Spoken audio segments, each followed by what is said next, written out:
Sarah, how are you? The funeral you held for your mother was lovely. It must have been a lot to deal with in such a short time. I'm sure she would have been very happy with it. Thank you for coming to pay your respects, Emily. It means a lot to me that you came all the way to see her. It was a good chance to see Stephen and the grandkids. And what kind of mother-in-law would I be if I didn't go? Thank you. I really am grateful. I regret that you and my mom didn't have much of a chance to see each other when she was alive. Yes, it really is a shame. She was living with you, wasn't she? It was the first time I'd been inside your house, so I was surprised to see how big it was. It's a wonderful home. We already had the kids when we decided to live with my mom's, so we had it built so that it would feel more spacious and open. We knew that the boys would need more space when they grow up, so we took that into consideration too, but it feels so big and empty now that my mom is gone. That must be hard on you. But you're so lucky. Our house is cramped. I feel trapped all the time. I don't know about lucky. You're living with Stephen's second eldest brother at the moment, aren't you? Yes, and it's horrible. We're living with Thomas and his wife, but I can't bear her. I don't know why he married someone like her. She does nothing but cause trouble. Really? I haven't spent a lot of time with her before, so I don't really know what she's like. I don't know how she can call herself a wife. She always cuts corners on the chores, and she complains all day long. She can't discipline her own child, either. He runs around the house screaming and shouting. I can't live in a place like that. I didn't know any of that. What does your husband think? Have you spoken about it with him? That's the problem. She acts like such a good girl when he's around. When he's looking, she's the perfect daughter-in-law. She's so two-faced, it's very annoying. I guess that's why I don't feel like we can get on well. Is that so? That does sound problematic. It was a bad idea to start living with Thomas and his family to begin with. There was no way all of us would fit in such a small house. I don't know how they thought it could work. What do you mean? There's 5 of us. My husband, myself, Thomas, and his wife and son. Of course we can't survive in such a small house. It's only natural that we get stressed out by one another. We all need our own private space. I never knew that the situation was that bad. Is it really that stressful living together? Of course, I'm fine with living with Thomas since he's my own son, but I don't like that woman. She irritates me to no end. Every day there's something new to be annoyed about because she's so noisy about every single little detail. She won't even wash my or my husband's laundry with their families and expects me to do it by myself. Can you believe that? There's no point in living with them if she doesn't do anything for us. We're letting her live with us, so she should be a little more grateful. It's your husband's house, but I heard that Thomas and his wife are paying the gas and electricity bills, aren't they? It's not just the gas and electricity. They're paying for the groceries and other things, too. We provide the house and shelter, so the least they can do is pay for all the necessities. My son and his wife are paying for everything at the moment. That must make it much harder to mention that you're not happy with their attitude. I wonder what you could do. I was wondering about that, too. And I realized when I went to visit yesterday for the funeral, with your house being so big, maybe it would be a better idea if my husband and I moved in with you and Stephen. Don't you think that's a wonderful idea? That way we can spend more time with the grandkids, too. We hardly ever see them. Excuse me? My husband and I could move in with you. You've got plenty of space now that your mother's gone. You were saying how it feels big and empty earlier. I'm sure Stephen would be happy with that. I don't think that's the problem. First of all, we only just had the funeral. We built this house with the intention of living with my mom, so it's filled with memories of her. And we've already discussed this before with Stephen and your husband. I remember that we all decided that we wouldn't move in together. And that you would move in with one of Stephen's brothers instead. So you don't mind living with and taking care of your own mother, but you don't feel any obligation towards your in-laws? Do you have a problem with living with me and my husband? Like I said, I didn't decide that alone. I didn't mean anything by it, but my mother did put a lot of money into building this house too. So she had every right to live with us. She's gone now, but the kids will be getting much bigger from now on, so Steven and I have already made up our minds that we'll stick with the first decision and not live with you both. I'm sorry if I've made you feel unwelcome, but that's just what we've decided. And what would you do about your current house? Are you going to give it to Thomas and his wife? I don't want to give them our house, but your house is much bigger and it's new too. It'll be much easier for us to live in. I think it's a good idea for us to move in with you and Steven. I'm really sorry, Emily, but I don't think that's possible. Living together will be a bit difficult for a lot of reasons. Why? What's the matter? What reason could you have to not live with us? Haven't you already spoken to Steven about this? Steven himself was saying that he didn't want all of us to live together. He was quite insistent on it. He always said that he didn't want to live together with his parents. This is why I have problems with you all. All 3 of the daughter-in-laws I have, and not one of them is respectful towards me. There's always one of you saying something insensitive like that. I thought that you were better than the other 2, but you're just the same. You don't think of us as family at all, do you? You're horrible. I don't think that at all. The biggest problem is that you have dog allergies. It's got nothing to do with you personally. We just can't have you staying with us when you can have a reaction. We have 2 dogs, so it really isn't possible for you to stay with us. That's why Steven was so adamant about not living together.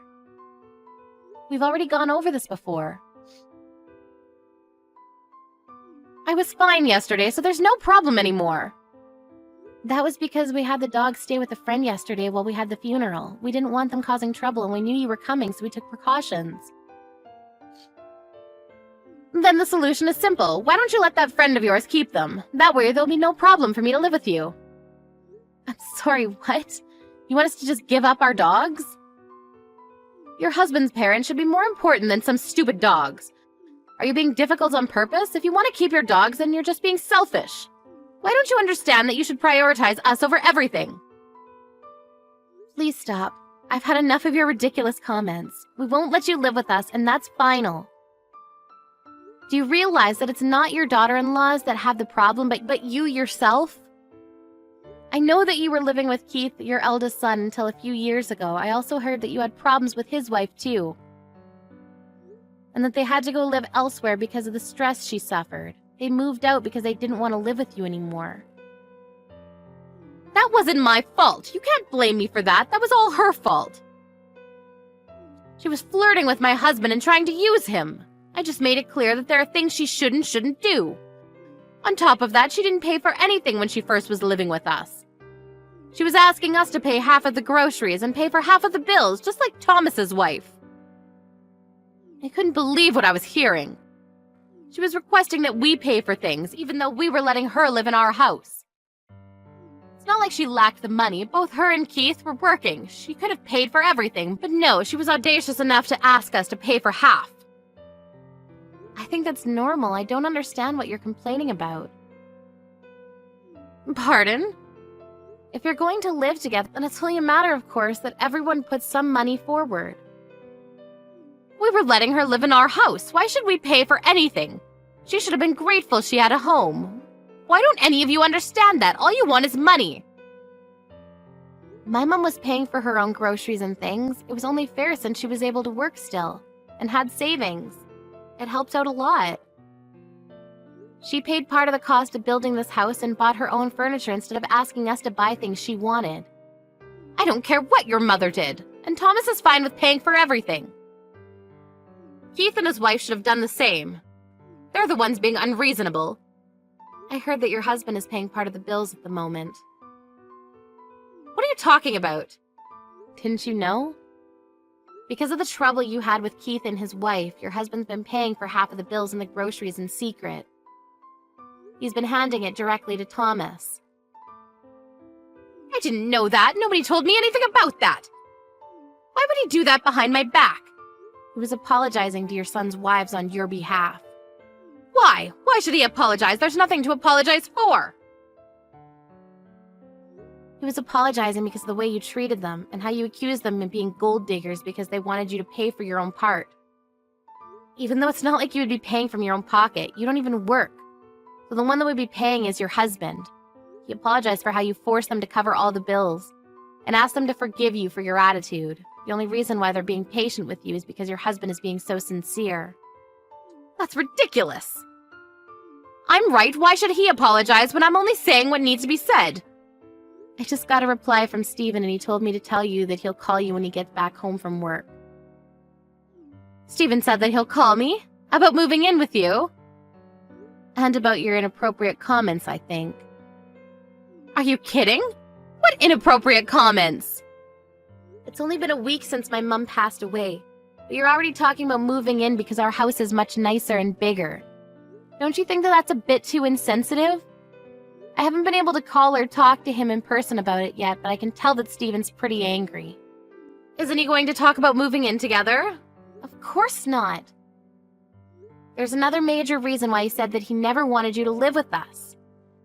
It's not just about the dog allergy you have. It's because you stressed Keith's wife out so much that she got depressed. I haven't done anything like that. Whatever happened to that woman was her own fault. Day in, day out, whenever you saw her, all you did was complain about the things she did. You talked loudly about her behind her back and didn't give her a moment of peace. Even though she was working full-time, she still pulled off doing all the chores, cooking, grocery shopping, all because you complained that she wasn't doing enough. She worked so hard to get you to like her, but nothing worked. I heard that you often threw away the dinners that she made for you and cooked your own. No wonder Steven doesn't want you to live in the same house as me. I was still young back then, I couldn't help it. That's your excuse for driving a person to depression? Do you really think that that's acceptable? It's about time you answered for what you've done. What are you talking about? Is anyone at home with you today? Now that you mention it, it seems awfully quiet. Thomas's wife and his son are always so noisy, but I don't hear anything. I wonder if they've gone out. What about someone much closer to you? Someone much more important? Wait, I don't think my husband is home. I'm completely alone. Do you know where Richard is? He hardly ever goes out this late. What's going on? I hate to be the one to tell you, but your husband and Thomas's family have decided that they're going to move out. What? I don't understand. We have a home right here. It's small, but there's no need to buy another place. My husband and I can move in with you and everything will be perfect. They say that they're going to move into a bigger apartment, just the four of them. You can't be serious. I haven't heard anything like that. I don't think they've told you. What am I supposed to do? Where do I go? The people you consider noisy have moved out for you, so you can stay in the house you've always lived in. Legally, it's your husband's, but if it's you by yourself, I'm sure it'll feel much bigger. That's what you wanted. I'm sure you'll be more comfortable by yourself. Who's going to take care of me? What am I supposed to do? Cook and clean and do grocery shopping all by myself? Why isn't anyone picking up the phone? I don't understand. They've all abandoned me. I guess they all got tired of enduring your abuse. We don't live too close, so I've never had to spend a lot of time with you. So I haven't experienced it firsthand, but it looks like you caused a lot of suffering for the people around you. And since you have no consideration for the fact that I'm currently in mourning, I can only think that you're as self-centered as I've heard. I can empathize, but I can't imagine how your other sons' wives must have felt with you in their homes. It's unpleasant just thinking about it, so I think I'd like to keep my distance as well. I found divorce papers on the living room table. Sarah, what should I do? How can I make them come back? I can't do anything by myself. I think you should give your husband the divorce and let them live in peace. It means you have to pay all the bills and do all the housework by yourself. But that's what you get for not being thankful for all the support you've had up until now. Your husband is graciously letting you live in the house he bought after all. Why shouldn't you pay for everything yourself?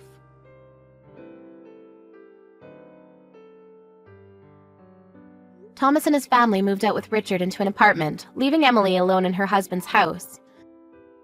The apartment they moved into wasn't as big as their old home, but they were able to live in peace and stress-free.